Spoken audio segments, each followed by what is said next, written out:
don't fear the concept of moving on to something different and something new. That's kind of what I struggled with when I first got approached about the job that I'm at right now. I thought, well, I'm more or less happy where I'm at, and I don't know if I want to like change to a whole different company. Welcome to Occupation Insights, where we discuss jobs and career opportunities.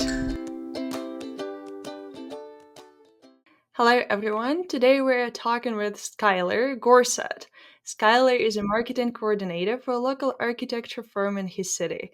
He is also a graduate of Digital Communication and Media program at his University of Buena Vista, and he also has numerous years of experience as a marketer and a digital media specialist. Welcome, Skyler. Hi, thanks for How are you having doing me. today? Great, I'm doing Absolutely. fantastic. Are you working from home today or are you in the office? I'm in the office today in our one of our conference rooms, so we've got kind of this interesting brick feel that you can kind of see around me. So Yes, I like your background. thank I you. think Yeah, I think for a lot of people, your occupation is especially interesting. sure. It's kind of like a combination of art and creativity and also some technicalities. And so let's dive into what exactly you do. Yeah. What is a marketer specialist, media specialist? Sure, yeah. So the cool thing about marketing is that there's kind of like a wide spectrum that it kind of encompasses. So there's different areas within it that a lot of people might specialize in. So you might have people that specialize specifically in social media, creating posts that are engaging, that help bring a lot of notability to the company, that get noticed by a lot of people. You might have people that specialize in video content creation. So whether that be for social media, YouTube, any of those kind of areas, or even just like in company, maybe you do a lot of training videos or something along those lines. There's a whole side of it to that. Photography is a big part of it. Graphic design is a big part of it. So it's really cool that, in my opinion at least, and maybe I'm biased because I'm a marketer myself, but there's just so many different like facets within marketing that you can kind of either specialize in, or kind of more like myself, I like to call myself kind of a jack of all trades when it comes to it. So kind of dabble in a lot of different areas to offer a lot to the company that I'm working for. You went to the University of Buena Vista, Hmm. where you studied digital communication and media. Could you Yeah. please tell us how was it? How was your Yeah. experience at university? Absolutely. It was awesome. Loved BVU out in Storm Lake, Iowa. It's a fantastic, it was a little bit smaller of a campus, but right on the lakeside. It was gorgeous. So, a lot of outdoor activity opportunities. And the professors there were really awesome. They were very like one on one, open to like sit down with you, chat with you, really help you figure things out and find those different opportunities to help kind of lead you into the career that you wanted to go into. I focused a lot on videography with a couple of little areas in between there with some audio kind of editing and engineering, I guess you could say, some photography, and then a hint of graphic design, which is what I minored in. So a little bit of that. So a lot of wide variety of offerings and directions that you can take within the major there, which was digital media. Like that was kind of the all-encompassing term that they used for that major. Um, Originally went in wanting to do exclusively videography, but the more I started to kind of play around with some of the other areas within digital media, I was like, man, I really enjoy photography and graphic design. And at the end of the day, a lot of it kind of comes together into content creation, which is really great because honestly, like at the end of the day, you can be good with social media, but what are you putting on social media? You have to be able to create it, right? And things along those lines. So lots of diversity and great campus. Is maybe a smaller number of students than a lot of other sort of like big city campuses and things like those lines. But honestly, I really liked that because of the fact that I had access to the professors whenever I needed them or wanted to chat with them or pitch ideas to them or whatever the case. So I really liked it. It was awesome. It's fantastic. Did you did you always see yourself working in the media space? It seems like you always kind of knew what you wanted to do. To some extent, yeah. I think ever since like high school, I started to a buddy of mine kind of made some goofy videos on the side. And so I would partner with him. And then next thing you know, I kind of really fell in love with the whole idea of content creation and especially the videography side. And so at that point, I was really confident in what I wanted to do. It was kind of more during college figuring out what that looked like once I was done with school. So as somebody that wasn't planning on, moving to California and going to Hollywood and doing video stuff there, I was like, okay, how else can I use the interest that I have in videography, and then also discovering the interests in the other areas, and how do I put all that together into an actual job? And that's kind of how I got into marketing, and specifically more of the kind of content creation, digital marketing side of things. So um, it was definitely, it was there. It was just a matter of kind of figuring out how everything pieced together into what is my career now. So What was the next step after the university? Once sure. you graduated, did you just dive into workforce right away? Pretty much, yeah. It wasn't quite as easy as just kind of finding that marketing position or that digital media position, especially when you live in. So I live in Iowa, and there are certain parts of Iowa that are definitely very like progressive and forward and booming, such as like the capital Des Moines. And then there are aspects or other areas of Iowa cities that are a bit smaller. And so it can be a little bit difficult finding a company that's looking to hire somebody to do some of the more digital things, just because it feels like a lot of places around here tend to not fully grasp that concept yet. Which is really unfortunate because it's such an important thing, especially in today's day and age, to get the word out there about who you are, what your business is, and all that kind of stuff. So, right out of college, I took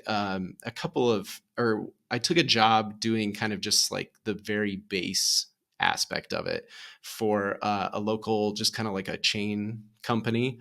And it was very like print focused. So I was kind of like, not really my forte, my area. I feel like I have a lot to offer, and I wanted to find somebody else that could use that. And I jumped between a couple of different jobs that kind of had that within their forte or what they were looking for, and then eventually landed with the architecture firm that I'm with now.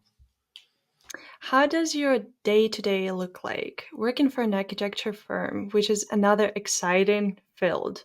A lot of creativity, also, but also technicality, just like what you're doing. How did you find this job, and what does your day to day look like? Yeah, absolutely. So, one of my favorite aspects, or well, I guess things about starting this job was that it kind of found me, which Mm. was always really encouraging. They actually, one of their hiring agents from another firm that I think they kind of outsourced some of their hiring stuff to, reached out to me and he said, "Hey, I I'm not sure what the word is. I outsource, I guess, for this architecture firm that's in your area, and they're looking for somebody to do some of their content creation, some of their digital media marketing stuff. And you're definitely qualified based on what I see on your online profile. Would you be interested in applying?" And at the time, I was working for a trucking company doing their marketing stuff, and I really wanted to find somewhere that I could kind of grow and develop. And so I was like, you know what, I'm willing to give it a chance. And it's funny because a lot of times, you'll get some of those like emails and stuff, and a lot of times it's kind of spam or scams or whatever the case, trying to get you to apply for some job like 20 states away, and then you find out that it's not even real. Whatever the case, I was a little bit hesitant at first. So a buddy of mine, actually, he graduated as an architect, and so I reached out to him and I said, "Hey, have you ever heard of this company before?" And he said, "Yeah, actually, I applied for my internship there, but they were already full, and so I didn't get a chance to do it, but I actually am close friends with the guy that runs the company." And I was like, "Oh, okay, so they're definitely legit. That's good." So I decided to apply and sat through the interviews, and it was really great getting to meet some of the people. And I said, "This is a really awesome company. I think this is a great place to grow." And here I am. So it was definitely a really awesome feeling to like be approached by the company and then have them show interest versus me, just sending out applications to any marketing job that might be out there. As far as a day in the life, so I actually do a podcast for the company where I talk to some of the architects and ask them a very similar question. And I usually get the same response from all of them, which is there's not really a day to day like consistent situation that they deal with. Like it can be anything. And I think the same thing kind of applies for what I do. There will be there will be weeks where I focus on just social media stuff, creating content. We got to make like employee birthday posts to kind of like showcase our company culture, anniversary posts. It might be that we just finished a project for a building that we designed. And so I'll run up there and I'll go get pictures of the brand new building and everything inside and how amazing it looks. And then those will have to go onto a post within that week because you want to be timely about it. We might have a groundbreaking, so I'll run up there and get pictures of people, with the shovels in the ground, and they're all like taking the first steps towards developing this land that they purchased and they want to put a new building on. I might be, let's see, as I mentioned before, we have our company podcast that we kind of work on to kind of showcase the different aspects of architecture and interior design and the different things that our team are working on. And so I run that. So that's a little bit of work, organizing it and getting people locked down to be there and to sit down and talk with me about whatever their project is that they're working on.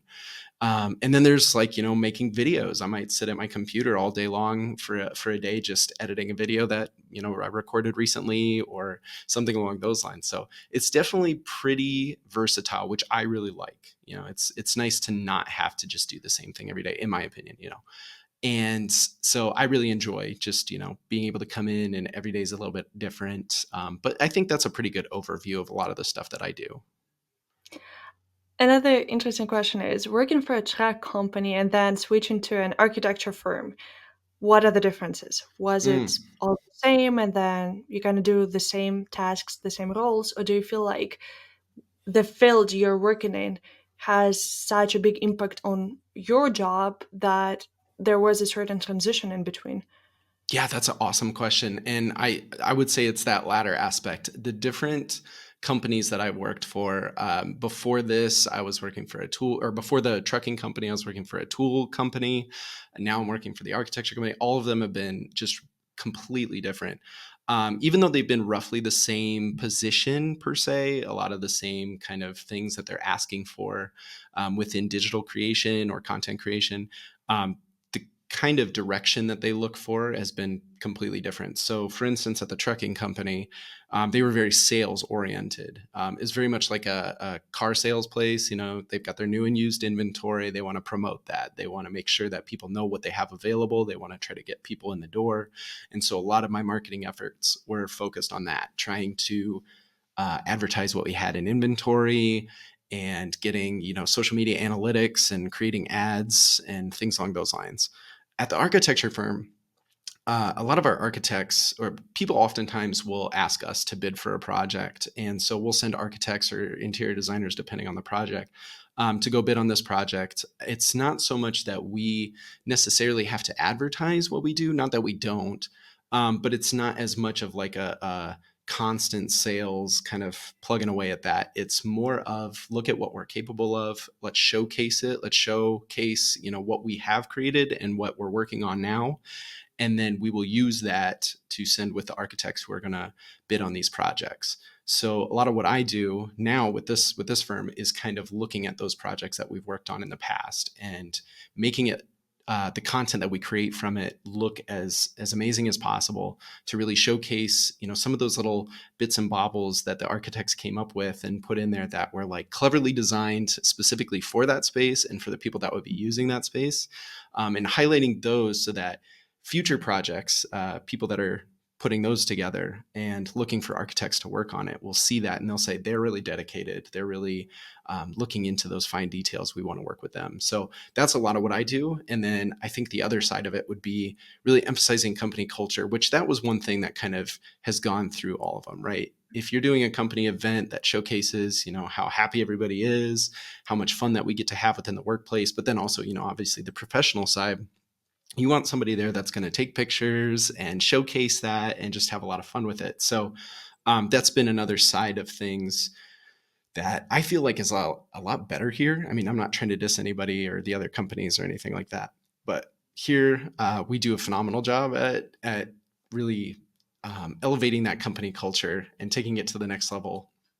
And so that's been a big part of my job that's differed a lot is being involved in all of that and helping create it and then also helping to advertise it essentially. Do you feel like your vision always aligns with the people you're working with? Because as a media manager, you have to, like you said, you need to translate that company culture and you need to Hmm. present them in a very presentable manner. Do you feel like it was always a smooth sailing or did you have any issues on your way? Sure. Oh, that's a good question. I think that along the way, I've definitely had some instances where, as the guy that's trying to advertise, I need certain details, and being the person that's, the expert in marketing as opposed to selling trucks and trailers, right? There's definitely like almost a language barrier there, right? And I had to learn as much as I could, but there's a limit to that, right? Because it's not my specialty. It's not something I have enough time to like dedicate towards learning all the parts of a truck or parts of a trailer, right? And the same thing goes for the architecture firm, right? I don't have a full understanding of architecture. Otherwise, I might be tempted to apply for that because I know it pays a little bit better. But there's definitely kind of that language barrier, and I don't know if it's necessarily that the goal is different. It's more just trying to finish or create that end product that is the goal, but doing so in such a way that they can give me information in a way that I understand, and then I can portray that information in a way that's accurate to what they're doing, um, which is a pretty regular struggle. And I think what it really comes down to is finding that kind of industry that you are comfortable with and you're happy with and you enjoy, and you don't have to understand all the ins and outs of it if you're working for a firm like I do, as opposed to say like a marketing firm, right, where you're kind of doing work for anybody and everybody, right? Which I'm sure that actually probably would be just as much of a struggle, because then you're getting information from like a whole bunch of different companies and trying to relay that information. So it's definitely, yeah, kind of a situation of translating that information and trying to understand it yourself and then put it out there in a way for whoever your audience is to understand it. What are some other day-to-day challenges that you face at your workplace? Sure. I'd say probably one of the biggest ones is honestly scheduling, especially when it comes to like making the podcast that I work on for the company, trying to get people to sit down with me and talk about their stuff. They're all really busy, working on projects, and, I see them all the time on their desks with these huge pieces of graph paper, and they're drawing out schematics and designs or putting that into the softwares that they use. And so it can be really tricky to like kind of harness people for a second and say, hey, I have to get my work done too as the marketing person. And to get my work done, I need you to kind of help me out here and sit down with me and talk with me. Or maybe we're just talking about a project and they want to like have stuff go out for it to kind of advertise what it is that we're working on. Well, I'm going to need information from them about the project in order to accurately do that. So I'd say like kind of getting that scheduling or information going can be like probably one of the biggest challenges. Honestly, that's probably honestly overall the main one, is just getting people to really accurately communicate and getting them scheduled for things. You mentioned earlier the pay aspect. Mm. It seems like you said you're a jack of all trades, and do you feel like you're fairly being compensated? I do now. I think there have been other jobs where, and this is something that I warn people against, when I was working at the tool company, which is closed now, so I can kind of say whatever I want about it. They would ask for, so my position at the time with them was kind of general graphic design, social media stuff. And so the majority of my work went into making ads for them, whether those be print or posted on social media, and then just making sure those go out on social media. But I was approached at one point asking for, they knew that I had interest in photo and video and some other things. And so they asked if I would be interested in going to this like sale event that they were going to have at their store and, promoting that through video and photo, which on one hand, I'm happy to do. And then I ended up finding out that they weren't planning on paying me for it because they just thought, hey, this is something he's interested in. He'd be willing to. And so I warn people about that. I'm like, keep your eye out for that kind of a situation. It's not okay. It's really not. And it's really dangerous to get into a situation like that because they'll try to take advantage of you. And I'm not saying this is every company, obviously, but you got to watch out for those companies that are willing to do that. And I think that as a society, we've definitely started taking some really good steps as of late towards holding people accountable, holding the companies and the leaders accountable to make sure that people are being compensated fairly to an extent, which I think is really good. But anymore, yeah, absolutely. I think with the company that I'm at, they're really fair, always making sure, all the paperwork is being handled correctly, making sure that people are being compensated for any and every expense. I mean, if I drive somewhere, I put that into an expense sheet, I get paid back for it. If I buy anything that's used for any of the events, I put that into an expense sheet. I get paid back for it. Really great health and wellness benefits. We actually just implemented a policy this year that I'm really excited about, called a VTO. So instead of PTO, which is paid time off, it's VTO, and we get 16 hours of that, I think, a year. And those 16 hours are to be used towards any volunteer efforts that we want to use. So we would basically get compensated at our normal hourly rate for 16 hours of volunteering, whether that be, helping at the soup kitchen, or um, handing things out to the homeless, or just any and everything that you could think of, which is really awesome. And I'm really excited to take advantage of that this year. So the company I'm with now, absolutely, they do a phenomenal job at compensating us all for the work that we do. That's awesome. It Yeah, really sounds like they do value their employees and just giving back to the community. For sure. absolutely. And then going into numbers, if Yeah. somebody new, a junior specialist, wanted to enter the field versus you, a more experienced media coordinator, media content manager, what is the pay growth or pay increase they can expect within these multiple steps or multiple years? Sure, sure. For me, it was a bit dramatic as far as the growth goes. I think I probably went from maybe around like 35,000 for some of those like really entry level positions to where I'm at now, which is probably closer to about 55,000, I think, plus all the benefits and everything like that, which a lot of those didn't even exist for the original job. So definitely kind of a big step increase within the last, let's see, I'm 28. So probably like eight ish, maybe not quite 8 years. Um, with that being said, I do live in an area that the cost of living is pretty low. So Iowa's not super high up like California might be or New York might be as far as cost of living goes, some of those bigger cities. So that's kind of a benefit on my end. Some people might look at that and be like, wow, that sounds really low. But if you also have to look at kind of the area that you're living in, and cost of living can definitely be a big factor on that. So I would definitely say, as far as marketing goes within my area, that tends to be pretty up there for the position that I'm in. I think to go higher, you'd probably end up in some sort of a management position or something along those lines. Now that you've been working at your company and you have years of experience, do you feel like your formal education that you've gained during your bachelor's was enough? Or do you feel like you have to keep learning and keep growing in that field? That's a great question. I would say that it definitely was invaluable for sure. There were a lot of things that I learned that I never would have learned if I was doing it on my own. With that being said, I think there's definitely opportunity. I know a lot of marketing jobs will expect a college degree, or at the very least, maybe an associate's degree. Um, but all things considered, there's a lot of areas of marketing that within that specific area, I think you could, in theory, grow and develop without the need for a college degree. I think really it comes down to whether or not the jobs that you want are going to require that is really the key thing. Like, I could absolutely learn the entire art of videography just from like research online and watching tutorial videos and everything within that.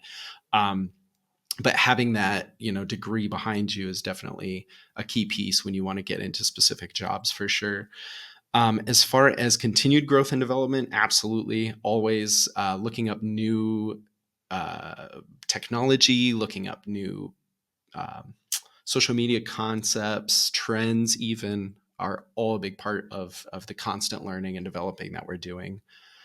I know, especially with like AI right now, is kind of the big topic that everybody's been talking about. And how can we use AI, but also where should we stop using AI? What are the limitations? And you definitely have to be careful with that. And so that obviously takes a lot of developmental learning, finding out how it works and in what ways we can use it and in what ways we should avoid using it, so that, we're not infringing on anybody's rights or anybody else's artwork or content. So, and then of course, we, with social media especially, is a constant learning, learning the trends, learning what's out there, and learning, how to best make content for any given social media concept.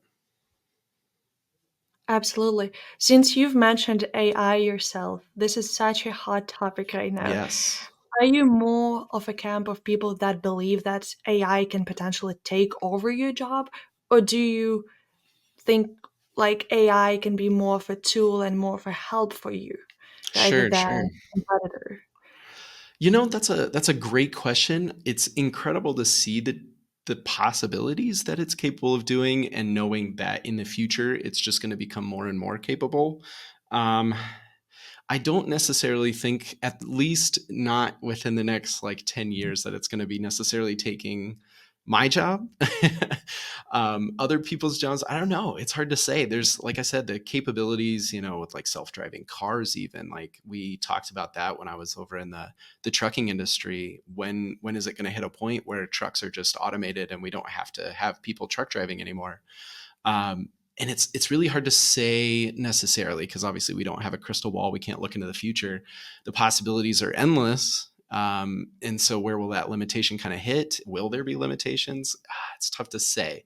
I think that within marketing, there's definitely a creative side that it's, I don't necessarily think that a computer could necessarily replicate. I mean, we're looking at where AI currently is, and some of the problems that we're having with it right now is, kind of that copyright infringement, right? Mhm. Some AI tool, I type in a prompt online, and then it pops up like a cartoon character based on my prompt. Where is it pulling those pieces from to put that character together? And you start to look around, and you might be able to find that other actual artists are putting their art out there, and the AI kind of like grabs elements from that. And so where is it going too far? When is it not creating its own content? When is it just kind of taking pieces and Frankensteining content together from other people? And that's obviously not okay from a legal perspective. So there's definitely a creative aspect that I'm not sure that AI can necessarily replicate. So I feel pretty safe in my job, at least probably until the point where I retire. So I feel pretty confident in that. That's good to hear. Yes, absolutely. Yeah. I think so many industries and so many specialists are talking about it, and I think newspaper, magazines, they all throw these ideas that, I wrote this article with an AI, I made this picture with an AI, and you start to hesitate yourself. Am I going to be next? And especially in the creative space, like you raised all the good concerns. And so my question would be, what do you think are the skills or personal features that make a good content creator to be a good one? Yeah, yeah, absolutely. Being innovative, being willing to take some risks are definitely two of the big ones that I would say. Like I mentioned before, I like to see kind of myself as a jack of all trades, and there's definitely a give and take to that. And I'm willing to admit it myself, right? Like being able to do a bunch of things reasonably well is great. Being able to do one thing specific really, really well is phenomenal, right? And so I'm not necessarily saying to everybody out there that wants to get into marketing, like diversify your skill set, jump into a lot of different areas. If there's something specific that you feel passionate about and you really want to get into, focus on that, right? If you want to be a really good photographer, focus on photography. There will be people that will want that, and you don't necessarily have to diversify those skills. So I would say, sorry, I keep deviating so much from your original question, I feel like, but all things considered, when it comes down to the artwork and the skill levels and stuff like that, being innovative within any field that you're in is probably one of the biggest key things. Like being willing to see what other people are doing and being willing to do something new, and taking the risk to do something new is going to be so key, especially within marketing, right? Because when it comes down to it, everybody's doing a lot of the same things. You go on TV and you see commercial after commercial after commercial, and you drive down the street and you see, billboards and ads just everywhere, and you just kind of zone it out. You don't even notice it anymore. And so that's kind of one of the biggest things about marketing, is trying to find those ways that catch people's attention so that they think about your product or your company or whatever the case.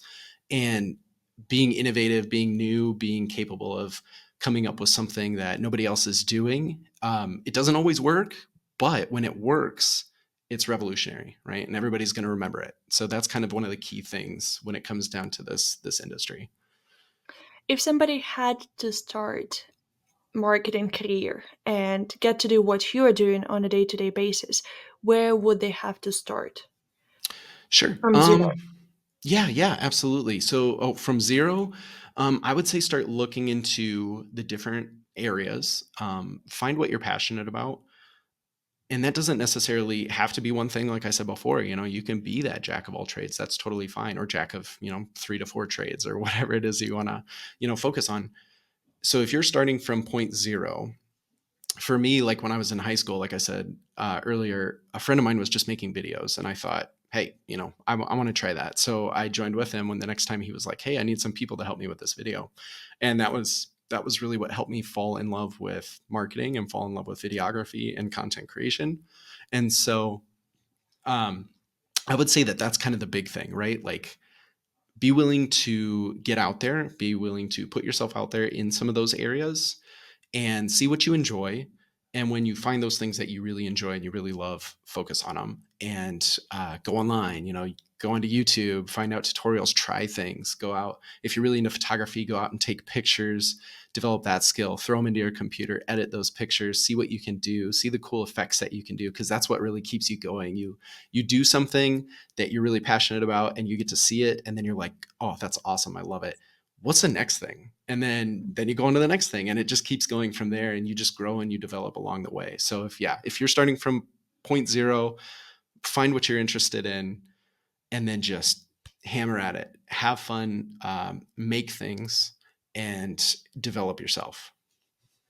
Do you feel like nowadays the academia and bachelor's diploma, master's diploma, they have as much value as they used to have when you just first started? Or do you feel like personal projects and portfolio make a bigger impact on the decision making of the employer, for example? Yeah, so I would say there's definitely two sides to it, right? There's the side of like your employer might not even be willing to look at it if they mention in the job that they want somebody with a degree. The frustrating thing about today's society is that they might not even be willing to look at your application if they see that you don't have a degree, which is, I think, really frustrating, at least in a lot of more creative, especially industries. If you're going to like go to be a doctor or something, obviously I'm going to want to have somebody that has a doctorate, right? But when it comes to marketing and the availability of online tools and the availability of online learning, it definitely does pull back from the value of that certificate, because honestly, when I sit down in an interview, they're going to see that I have the diploma and they'll just kind of check that box. But what they really want to see is, what have I actually done? What have I made? And what have I accomplished up until this point? So I think there's definitely more value in those personal projects. The frustration is just the fact that that diploma, at least currently, is kind of that wall that you have to figure out a way to get over. And usually the only way to get over that is to get the degree, which is, again, frustrating, especially with, college prices just constantly climbing, and it just doesn't feel like it makes sense. So I'm not saying there aren't jobs out there that don't require the degree. I think there definitely are. Most of the ones that I applied for do, at least at this level where I'm at. But yeah, absolutely. There's definitely a lot to learn online and a lot of tools online that can help you grow and help you develop. And if you're somebody living in an area where you look at the job market and you see that there are openings without it, I'd say it's definitely an option for sure. In terms of the career development, where do you see yourself in the future? What are the next steps for you? That's a good question. Been thinking about it a lot, as I've been going along. At the tricking company that I was at, I kind of just ran. I mean, I was basically the marketing department for the 4 location, well, like 5-ish locations that we had. So it kind of put me in a manager position, but at the same time, they didn't like have manager or anything like that in the title, which was a little bit frustrating for me. Moving into this position, I'm part of a team, which I really like, and there's not like really so much of like a manager position available to me. So a lot of what I do personally, to kind of grow and develop, is I have some side media projects that I work on just in my personal life. And then this job, I'm getting regular raises every year. So that works for me on an actual like career side, as far as I'm concerned. Someday managing a marketing department, possibly, absolutely. But for now, I'm really happy with where I'm at. And then growing kind of on my side projects is my main focus, I guess you could say.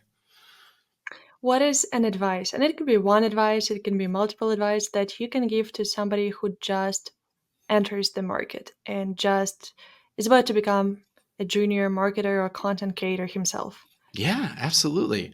I would say don't fear the concept of moving on to something different and something new. That's kind of what I struggled with when I first got approached about the job that I'm at right now. I thought, well, I'm more or less happy where I'm at, and I don't know if I want to like change to a whole different company and kind of restart the whole process over.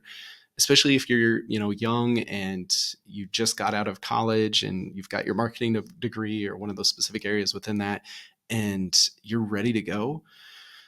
Don't hesitate when a new opportunity approaches you, for sure. And obviously there's going to be factors within that you're going to want to analyze and say, is this really the right fit for me? Look at the company that is offering you the position, or look at, is it increasing my pay? Is it decreasing my pay? Am I going to be happier there? Am I not going to be as happy there?